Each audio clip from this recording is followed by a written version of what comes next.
Private sector में job करना आसान है या मुश्किल? आजकल हर किसी के मन में ये बात चल रही है। हर कोई जानना चाह रहा है। जो अभी अपना क्वालिफ़िकेशन जो भी पढ़ाई वगैरह है वो कंप्लीट करके और प्राइवेट सेक्टर की तरफ मूव कर रहे हैं जॉब के लिए, इस उम्मीद में कि एक अच्छी सी नौकरी मिल जाएगी और सब कुछ ठीक हो जाएगा। जो उनकी आर्थिक स्थिति उन्हें परेशान कर रही होती है, उससे वो बचने के लिए प्राइवेट सेक्टर की तरफ मूव करते हैं। क्योंकि आजकल हर कोई जानता है कि गवर्नमेंट जॉब जो निकल भी रही हैं उनके लिए कितना कितना टफ हो गया है एग्ज़ाम क्वालिफाई करना। और हर किसी के बस की बात नहीं है कि वो इतने टाइम दे करके और जो है गवर्नमेंट जॉब की तैयारी करे, उसके बाद से जो है कुछ वैकेंसीज ना आए। अगर वैकेंसी आ भी रही है तो उसमें जो है कुछ कहीं पेपर लीक हो रहा है, कहीं कुछ हो रहा है, कहीं कुछ हो रहा है, उसकी वजह से जो पेपर जो है कैंसिल हो जा रहे हैं, एग्ज़ाम कैंसिल हो जा रहे हैं, सब वो वैकेंसी ही रद्द हो जा रही है। मैक्सिमम यही सब चीज़ें चल रही हैं आजकल।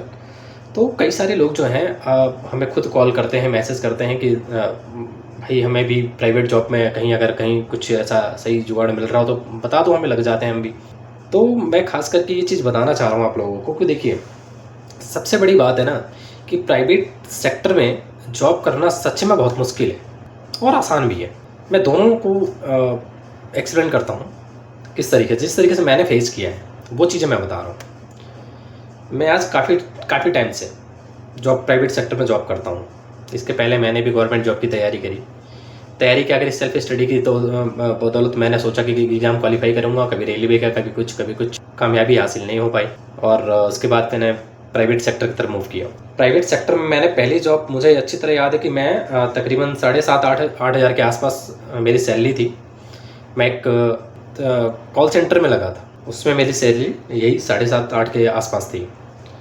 देन मैं एक कोरियर कंपनी में लगा और उसमें मेरी सैलरी तकरीबन 10,000 के आसपास थी। ये बात है 2015 की, जो मैं कोरियर कंपनी में ज्वाइन किया था, तो ये 2015 की बात है और ये 25 चल रहा, आज से 10 साल पहले की बात है। तो दोस्तों, बताना सिर्फ यही चाहता हूँ मैं कि जैसे मैं अगर फेस कर रहा हूँ कि हाँ, मुझे ये इतनी मुश्किल हो रही है जॉब करने में, और 10 साल बाद भी आज मुझे बहुत सारे ऐसे प्रॉब्लम्स हैं जिनको मैं फेस कर रहा हूँ यहाँ पे। और मैं कोई बहुत बड़ी जॉब नहीं करता हूँ, नॉर्मल सी जॉब करता हूँ। आप लोग भी आना चाहते हो, आओ, प्राइवेट सेक्टर में आओ, नो डाउट। यहाँ वैकेंसीज हैं और अपॉर्चुनिटीज़ भी हैं, लेकिन आप जब इस प्राइवेट सेक्टर की तरफ मूव कर रहे हो ना, एक नॉर्मल सी क्वालिफिकेशन ले करके, कुछ बच्चे जो हैं 10th पे चले आ रहे हैं, जो है 12th पे आ रहे हैं, कभी कोई ग्रेजुएशन कंप्लीट करके चला आ रहा है, कोई बीटेक कहीं कुछ लेकर के चले आ रहे हैं। तो मैं एक चीज़ आप लोगों को बताना चाह रहा हूँ, क्वालिफिकेशन के साथ साथ एक प्रोफेशनल नेटवर्किंग भी ज़रूरी है, जो कि आपको प्राइवेट सेक्टर में करियर बनाने के लिए एक अच्छा रोल प्ले करेगा। आजकल AI का ज़माना है, चैट GPT का ज़माना है, देख ही रहे हैं आप लोग किस तरीके से समय चल रहा है। और प्राइवेट कंपनियां जो हैं, कहते हैं ना कि मतलब इतना ज़्यादा अनएम्प्लॉयमेंट बढ़ रहा है ना कि एक पोजीशन के पीछे जाने कितने लड़के अपनी सर्टिफिकेट्स, अपने डॉक्यूमेंट्स लेके मॉर्निंग में ही 5:30-6 बजे के आसपास कंपनियों के सामने खड़े हो जा रहे हैं। और कंपनियां अच्छी तरह से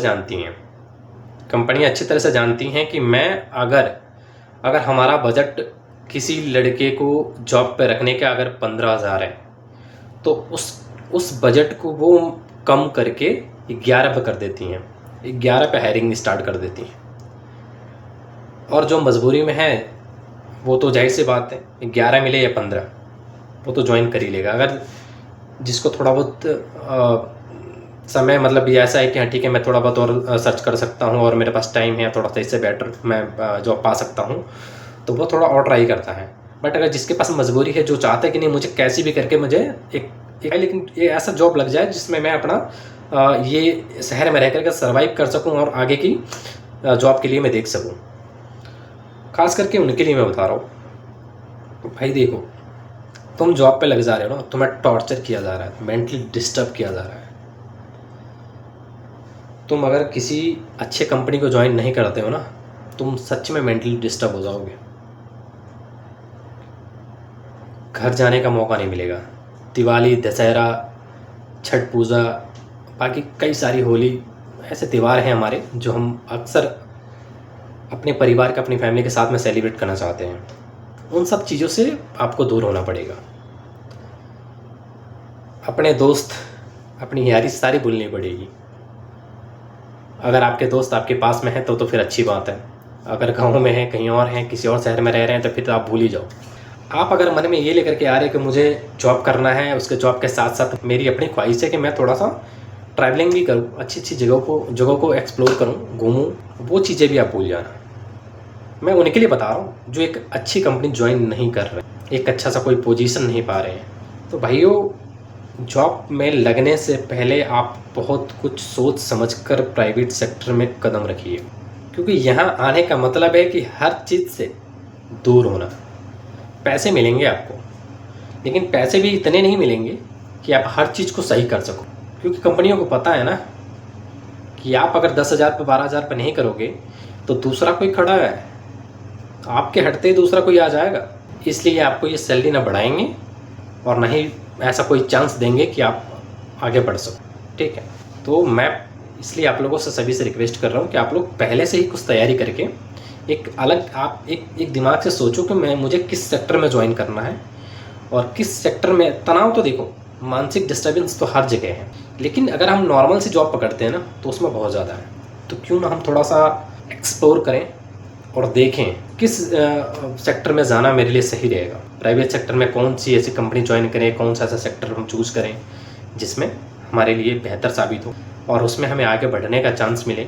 हमारी सैलरी जो हम मेहनत कर रहे हैं कंपनी के लिए, उसका योगदान हमें सैलरी के रूप में जो है एक अच्छा सा मिल सके, है ना। तो यही सब है। मिलते हैं आप सभी से एक नए ब्लॉग में। धन्यवाद।